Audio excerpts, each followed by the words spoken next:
Hi there. We're going to pick up today where Mike left off. He talked about seed sources and some of the characteristics of the pollinator plants he likes best. So today we'll talk about seed germination and seed strategies and starting seeds and those strategies. So let's get started. Seeds have evolved fascinating ways to ensure germination success, whether it's needing a cold treatment or fire or even passing through the gut of an animal. But today we're going to focus on warm season germinators. These would be all of your pollinator annuals as well as your vegetable seedlings. So no matter what you decide to start, there are some commonalities that add to the success of seed germination.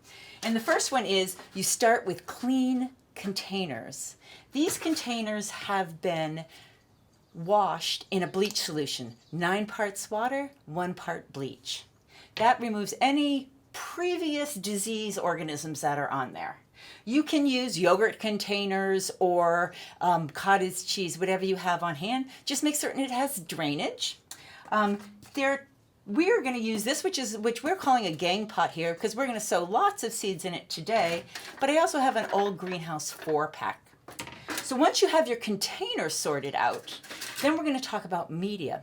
You can go to big box stores or greenhouse supply stores. There's lots of different places you can buy seed starting mix.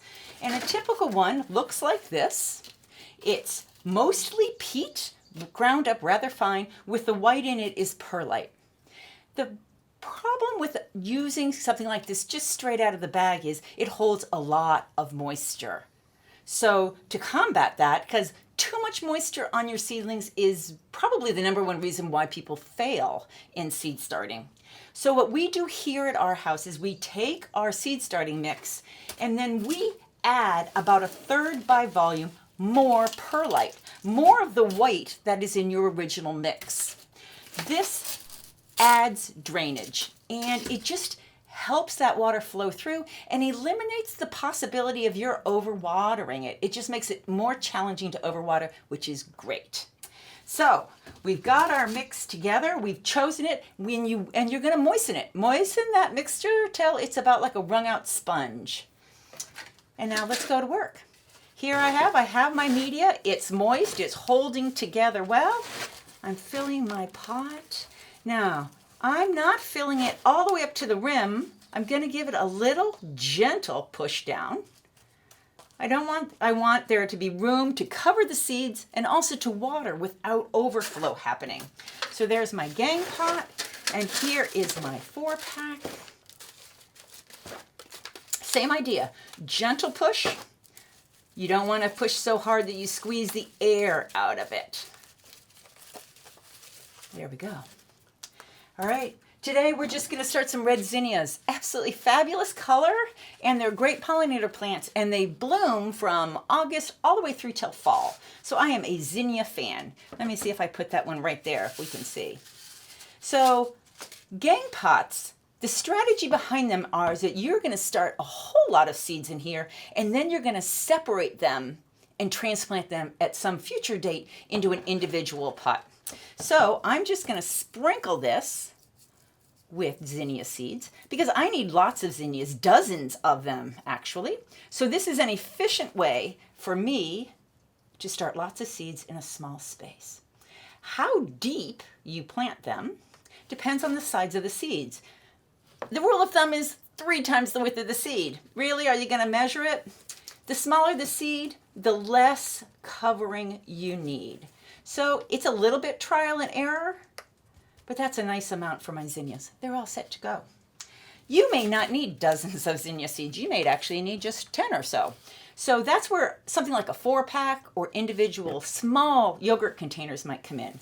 So I've got my container there, and rather than put 25 or so in each one, I am going to do just 2 or 3 in each cell. I'm not worrying about separating those seeds far apart. I'm just getting them right on the center, giving them a little push, and once again covering with a light amount of soil. That's it. They're ready. So they both are sown the soil is moist because seed germination must have water to get started. So one of the tricks we've learned over time is that when this is moist with seeds in it, if I cover it with saran wrap and put a rubber band around it just like this, the moisture is going to be held in and I don't have to worry about watering it. It will hold that water long enough to get the seeds germinated. So when you are all done sowing your seeds, all they need now is warmth. They don't need fertilizer and they don't need light. They can't dry out because if the media dries out and the seeds don't get water, germination will stop. So as long as it's moist and warm, germination happens. So we will march these inside, and a few days, depending on what you're doing, or weeks later, you will have something that might look like that. It's when you start getting seeds, I'm even going to grab another one, that are germinated out. When you see a first few of these germinations, that's when you're going to want to remove your saran wrap. You don't want plants pushing up against that. And then when you have lots of plants up, now we need light. You need to put them in underneath lights if you want to invest with fluorescent or LED bulbs. That's the best. You'll get the best seedlings.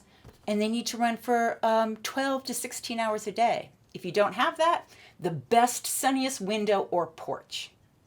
Management now changes. The plants need watering regularly when they're dry. The more leaf surface you have, the faster they dry out. We use old dish soap bottles so we can squirt right on there. Remember, it's easy to overwater. So underwater a little bit if you're nervous about doing that. And then we fertilize at half strength when we think we need it. Some plants may need it once or twice, others maybe not at all. Once again, seed starting is an art and a science. The more you do it, the better your outcomes will be. So you let them grow on until the second seeds come on, and then we'll show you in our next video transplanting out of here into containers and or into the garden. Till next time, happy gardening.